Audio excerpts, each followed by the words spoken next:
কেমন আছো? আমি তোমাদের জন্য আজ সপ্তম ও ষষ্ঠ শ্রেণীর গণিতের একটি নতুন ক্লাস নিয়ে হাজির হয়েছি। আমি আজ তোমাদের শিখাবো সরল সমীকরণ গঠন এবং এর সমাধান করার প্রক্রিয়া।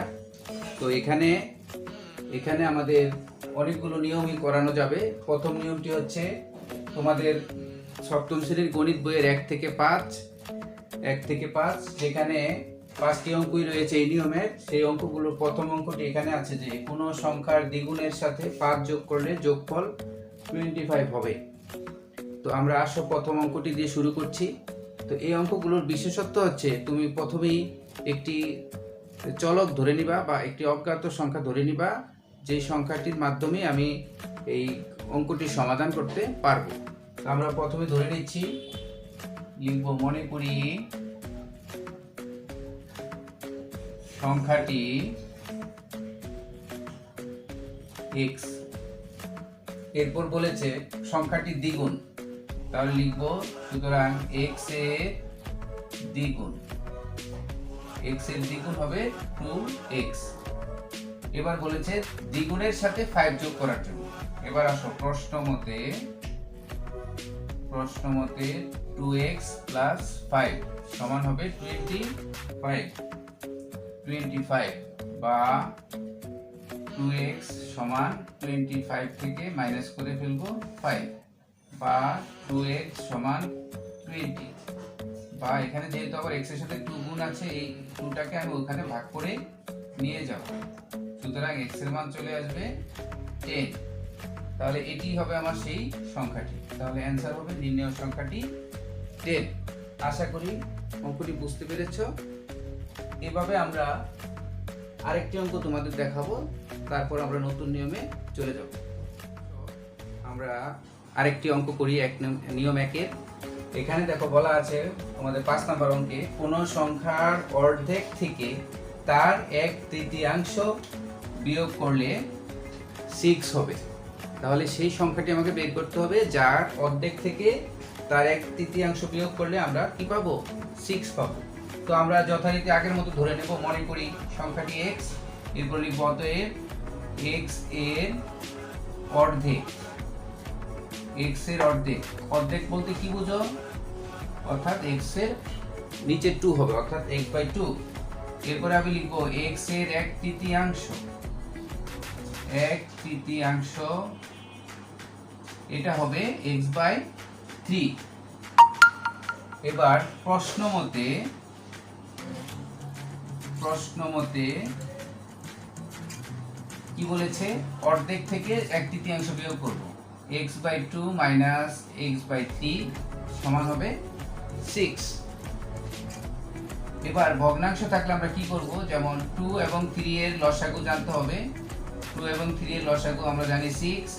তাহলে 2 6 এর মধ্যে কতবার যাচ্ছে? 3 বার। 3 এর সাথে x গুণ করলে হবে 3x। একইভাবে 3 6 এর মধ্যে কতবার যাচ্ছে? 2 বার। 2 এর সাথে x গুণ করলে 2x ইকুয়াল টু 6। বা এখন আসো 3x থেকে আমি 2x মাইনাস করে দেবো, তাহলে আমাদের কত থাকতেছে? শুধু x থাকতেছে, আর x/6 সমান হচ্ছে 6। এবার আমার নিচে যে 6টা ভাগ আকারে আছে ওই পাশে গেলে আমার কি হবে? গুণ হয়ে যাবে, অর্থাৎ 6 গুণ 6। সুতরাং x এর মান আমি পেয়ে যাব 36। তাহলে অতএব এটাই হলো আমার সংখ্যাটি কত পেলাম? 36। এটাই হবে অ্যান্সার। তাহলে আমরা সংখ্যাটি পেয়ে গেলাম। তাহলে তোমরা আশা করি বুঝতে পেরেছো কখন আমাকে যদি অর্ধেক বলে 1/2, যদি 1/3 বলে 1/3, যদি 1/4 বলে 1/4, এইভাবে আমরা যে কোনো অঙ্ক আসলে আশা করি করতে পারবে। তো আশা করি বন্ধুরা বাকি অঙ্কগুলো এভাবে করতে পারবে। তোমাদের বাকিগুলো HW থাকবে, তোমরা HW করে কমেন্ট বক্সে জমা দেবে। এবার আসো আমরা দ্বিতীয় নিয়মে যাই, 2 নম্বর নিয়মে যাব। এই অঙ্কটিও খুব গুরুত্বপূর্ণ একটি অঙ্ক। দেখো এখানে বলা আছে 6 নম্বর অঙ্কটি যে 3টি ক্রমিক স্বাভাবিক সংখ্যার সমষ্টি 63 হলে সংখ্যা 3টি বের করো। অর্থাৎ এখানে 3টি সংখ্যার কথা বলা আছে। আর তোমাদের ক্রমিক সংখ্যা সম্পর্কে একটু ধারণা দিতে হবে। ক্রমিক সংখ্যা হচ্ছে পরপর সংখ্যা, অর্থাৎ যদি একাধিক সংখ্যার মধ্যে শুধু পার্থক্য 1 থাকে তাহলে ওই সংখ্যাগুলোকে ক্রমিক সংখ্যা বলা হয়। যেমন আমি 2, 3, 4 এদেরকে আমি ক্রমিক সংখ্যা বলতে পারি। 10, 11, 12 এরা ক্রমিক সংখ্যা। অর্থাৎ প্রতিটি সংখ্যা আরেকটি সংখ্যা থেকে ডিফারেন্স থাকবে 1। তো এখানেও আমাকে এরকম 3টি সংখ্যা ধরতে হবে। আসো আমরা শুরু করি। প্রথমে লিখব ধরি ক্রমিক সংখ্যা 3টির প্রথম সংখ্যা সমান x। সুতরাং অপর সংখ্যা দুটি কি হবে? একটি হবে x এর থেকে 1 বড়, আরেকটি হবে 2 বড়। অর্থাৎ সংখ্যা দুটি একটি হবে x, একটি হবে x + 1, একটি হবে x + 2। এটাই হলো ক্রমিক সংখ্যা। অর্থাৎ দেখো এটা থেকে এটা 1 বেশি, এটা থেকে আবার এটা 1 বেশি। এই ধরনের সংখ্যাকে আমরা বলবো ক্রমিক সংখ্যা। এবার আসো প্রশ্ন মতে 3টি সংখ্যা যোগ করতে বলেছে। তাহলে প্রথম সংখ্যা যোগ দ্বিতীয় সংখ্যা যোগ তৃতীয় সংখ্যা, এটা প্রথম, এটা দ্বিতীয়, এটা তৃতীয়, 3টি সংখ্যার যোগফল কত দিয়েছে? 63। তো আমরা লিখে দিলাম 63। এবার দেখো লক্ষ্য করো x এখানে মোট কয়টি আছে? 1টা 2টা 3টা। তাহলে আমি লিখে দেব 3x প্লাস, আর শুধু সংখ্যা রয়েছে কত? 1 এবং 2 হলো 3 ইকুয়াল টু হবে 63। এবার তোমরা যেভাবে আগে থেকে করে আসছো, যে কোনো শুধুমাত্র সংখ্যা থাকলে তাকে আমি ডান দিকে নিয়ে যাব। তাহলে 63 এর সাথে 3টাকে মাইনাস করে নিয়ে যাব। তাহলে কি পাবো? 3x সমান 60। তাহলে এবার আসো বাকিটা করি।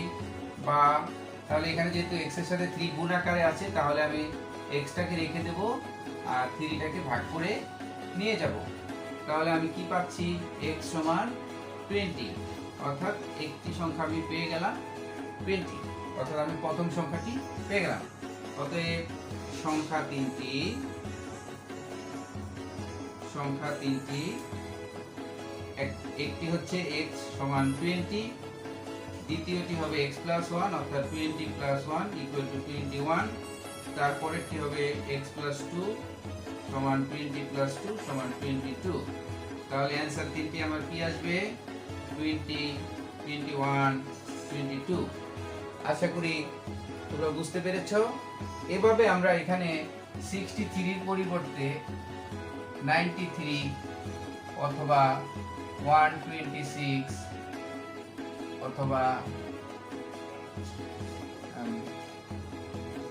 183 এরকম বিভিন্ন সংখ্যা নিয়ে করতে পারি। তোমরা এই 3টি মান দিয়ে 3টি সেম অঙ্ক করে আমাকে দেখাবে এবং কমেন্ট বক্সে জমা দেবে। আমরা 3 নাম্বার নিয়মে যাব।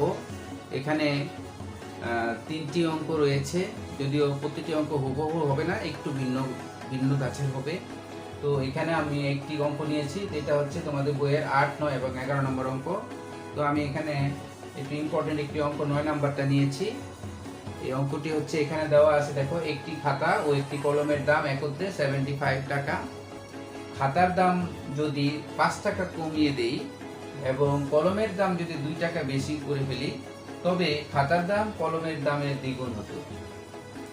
ভালো করে খেয়াল করো যে খাতার দামটা 5 টাকা কমাবো এবং কলমের দাম 2 টাকা বাড়াবো, তবে খাতার দামটা তখন কলমের দামে দ্বিগুণ হয়ে যাবে। এই সত্যটা ব্যবহার করে আমাকে খাতা এবং কলমের দামটা বের করতে বলেছে। তো আসো আমরা ধরি, যে প্রথমেই লিখবো ধরি খাতার দাম সমান x টাকা। সুতরাং কলমের দাম কত হবে বলতে পারো? কলমের দাম কি করব আমরা? যেহেতু খাতা এবং কলমের দাম একত্রে 75 টাকা, সেহেতু কলমের দাম হবে 75 থেকে খাতার দামটা মাইনাস করে দিলে যা থাকবে সেটা। ঠিক আছে, এভাবে আমরা করে নেব। এবার আসো প্রশ্ন মতে যাও। প্রশ্ন মতে বলেছে খাতার দামটা কি করতে বলেছে? 5 টাকা কমাতে বলেছে। তাহলে আমি x এর থেকে 5 মাইনাস করে দেব। আর বলেছে কলমের দাম 2 টাকা বাড়াতে, বেশি করতে, তাহলে কলমের দামের সাথে আমি 2 টাকা যোগ করে দেব। তখন কি বলবে যে খাতার দামটা হবে কলমের দামের দ্বিগুণ, অর্থাৎ কলমের দামটাকে ডাবল করলে খাতার দাম পাবো। তার মানে এখানে আমি একটা যে খাতার দামটা পেলাম এটাকে দ্বিগুণ করে দিতে হবে। খাতার দামটা হবে কলমের দামের দ্বিগুণ, মানে কলমের দাম যা হবে তাকে ডাবল করলে খাতার দামটা পেয়ে যাব। আশা করি বুঝতে পেরেছ। আমি আবার বলছি, বলেছে খাতার দাম 5 টাকা কমানোর জন্য কমিয়ে ফেললাম, কলমের দাম 2 টাকা বাড়ানোর জন্য কলমের দামের সাথে 2 টাকা বাড়িয়ে দিলাম, তখন খাতার দামটা হবে, খাতার দাম হবে কলমের যে দাম তার দ্বিগুণের সমান, অর্থাৎ কলমের দামের দ্বিগুণ। এবার আসো, এখান থেকে আমি বাকি অ্যান্সারটা বের করে ফেলি। x - 5 সমান এখানে কত থাকছে দেখো, 72 এর সাথে যদি আমি 2 যোগ করি 77 মাইনাস x, ব্র্যাকেটের কাজটা করে নিলাম। এবার আসো x - 5 সমান গুণ করে দিলে কত হবে, 7 7 14, 7 7 14 18 15 মাইনাস 2x, বা এবার x এর সাথে x নিয়ে আসবো আর সংখ্যার সাথে সংখ্যা নিয়ে যাব। কি করেছি, x এখানে আছে, এখানকার 2x টা এখানে আসলো, এখানে 154 আছে, এখানকার 5 টাকে ওখানে নিয়ে গেলাম, তো আমার এখানে কত রইলো, বা 3x ইকুয়াল 159, বা x ইকুয়াল টু 159 কে আমি ভাগ করে দেব 3 দ্বারা, যেহেতু এখানে গুণ আকারে আছে, সুতরাং x এর মান আসলো 53। তার মানে আমি কার মান পেয়ে গেলাম, খাতার দাম পেয়ে গেলাম, অর্থাৎ খাতার দাম যেটাকে আমি x ধরেছি সেটা হলো 53 টাকা। তাহলে কলমের দাম কত হবে, কলমের দাম হবে 75 থেকে মাইনাস করব x, তার মানে 75 মাইনাস 53, তাহলে কত থাকতেছে 22। তাহলে অ্যান্সার হচ্ছে খাতা কত 53 আর কলম 22। তো বন্ধুরা আশা করি বুঝতে পেরেছো আমরা কিভাবে খাতা এবং কলমের দাম পেয়ে গেলাম। এভাবে তোমরা বাকি অঙ্ক দুটো করবা, 8 এবং 11, এবং উদাহরণে এরকমের 1-2টি অঙ্ক পাবে, করে নেবে। এবার আসো আমরা পরবর্তী অঙ্কে যাই। আমরা 4 নম্বর নিয়মে যাব। এখানে দুটি অঙ্ক রয়েছে, একটি অঙ্ক হচ্ছে তোমাদের বইয়ের 10 নম্বর এবং আরেকটি অঙ্ক হচ্ছে উদাহরণ 8 এর, এবং এই অঙ্কটি খুবই গুরুত্বপূর্ণ, অর্থাৎ এই অধ্যায়ের সবচেয়ে গুরুত্বপূর্ণ অঙ্ক হচ্ছে এটি, এবং সবচেয়ে বেশি পরিমাণে বিভিন্ন পরীক্ষায় আসে। এখানে দেখো সুন্দর একটি প্রশ্ন আছে, বলা আছে যে একজন ফল বিক্রেতার মোট ফলের 1/2 অংশ আপেল, 1/3 অংশ কমলা লেবু এবং 40টি আম আছে, তার নিকট মোট কতগুলো ফল আছে। তাহলে আমরা বুঝতে পেরেছি প্রশ্নটি কি আছে, কতগুলো ফল আছে এটা বলা নেই, কিন্তু বলে দিয়েছে যা ফল আছে তার অর্ধেক হলো কি আপেল, 1/3 হচ্ছে কমলা লেবু এবং বাকি 40টি হচ্ছে আম। এইভাবে আমাদের মোট ফলের সংখ্যা বের করে নিতে হবে। তো আমরা কি করব, প্রথমেই ধরি মোট ফলের সংখ্যা x, মোট ফলের সংখ্যা আমি x ধরে নেব। এবার আসো, সুতরাং আপেল, তাহলে আপেল বললে আমরা কি পাবো, আপেল বলেছে মোট ফল যা আছে তার কত অংশ, 1/2, অর্থাৎ x/2। এবার আসো কমলা লেবু কি হবে, কমলা লেবু বলেছে যা ফল আছে তার 1/3 সমান x/3, আর বাকিগুলো কি আম, আম হচ্ছে 40 আম আছে। তাহলে আমরা লিখতে পারবো যে প্রশ্ন মতে এই যে যা যা ফল পেলাম, আপেল, কমলা লেবু এবং আম, টোটাল হবে কত? যে ফল আমি ধরেছি তার সমান, অর্থাৎ আপেলের সংখ্যা, কমলা লেবুর সংখ্যা আর হচ্ছে আমের সংখ্যা মিলেই হলো মোট ফলের সংখ্যা, অর্থাৎ x। তো এই অঙ্কটিকে আমি এখন কিভাবে সমাধান করব? দেখো, এখন আসলে 3 আর 6 এর লসাগু কত হবে? 6। এখন 2 6 এর মধ্যে কতবার যাবে? 3 বার যাবে না? 3 দিয়ে x কে গুণ করব 3x। 3 6 এর মধ্যে 2 বার যাবে, 2 দ্বারা x কে গুণ করব 2x প্লাস এখানে দেখো কোনো সংখ্যা নেই ভাগে, এইজন্য সরাসরি 6 কে 40 এর সাথে গুণ করব, তাহলে 240 হয়ে যাবে, সমান হবে x। আশা করি লসাগুটি বুঝতে পেরেছো। এবার আসো আমি বাকিটুকু করি। বা তাহলে উপরে আসতেছে 5x প্লাস 240, নিচে হলো 6 ইকুয়াল টু x। 5x কিভাবে আসলো? 3x এবং 2x আমি যোগ করে দিলাম। এবার আসো আর গুণন করো। এখন আমি 6 এর সাথে x টা গুণ করে আমি আগে নিয়ে আসি 6x, আর এখানে থাকতেছে 5x প্লাস 240, বা 6x এর সাথে x টাকে আমি মাইনাস করে নিয়ে আসলাম ইকুয়াল টু 240, বা তাহলে কত থাকছে দেখো, 6x থেকে 5x গেলে শুধু x থাকছে 240, সুতরাং x এর মান হয়ে গেল 240। অর্থাৎ আমরা জেনে গেলাম সেই কাঙ্ক্ষিত ফলের সংখ্যা, অর্থাৎ আমরা বুঝতে পেরেছি যে এখানে মোট 240টি ফল ছিল। তাহলে অ্যান্সার হবে মোট ফল 240। ঠিক বুঝতে পেরেছো? এভাবে আমরা বিভিন্নভাবে ঘুরিয়ে অঙ্ক থাকতে পারবে। এখানে আপেল আছে, কমলা লেবু আছে, আরেকটা ফলও থাকতে পারে, লিচু থাকতে পারে এবং আম থাকতে পারে। ওইভাবে বিভিন্ন মান দিয়ে অঙ্ক থাকতে পারে। তোমরা উদাহরণটা করবে এবং এই অঙ্কটির অনুরূপ কোনো অঙ্ক যদি পেয়ে থাকো করে দেখবে। আশা করি আমাদের এই নিয়মটি তোমাদের ভালো লেগেছে এবং বুঝতে পেরেছো। এবার আমরা পরবর্তী নিয়মে চলে যাচ্ছি। 5 নম্বর নিয়মে যাব। এই অঙ্কটিও তোমাদের জন্য খুব গুরুত্বপূর্ণ একটি অঙ্ক। এটি হচ্ছে তোমাদের বইয়ের 15 নম্বর অঙ্ক। প্রশ্নটি দেখো দেওয়া আছে, একটি আয়তাকার জমির দৈর্ঘ্য প্রস্থের 3 গুণ এবং জমির পরিসীমা 40 মিটার। জমিটির দৈর্ঘ্য এবং প্রস্থ নির্ণয় করো।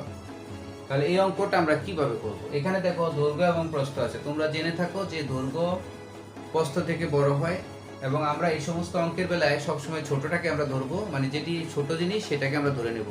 তাই আমরা প্রথমে ধরি আয়তাকার জমির প্রস্থ x। অতএব আয়তাকার জমির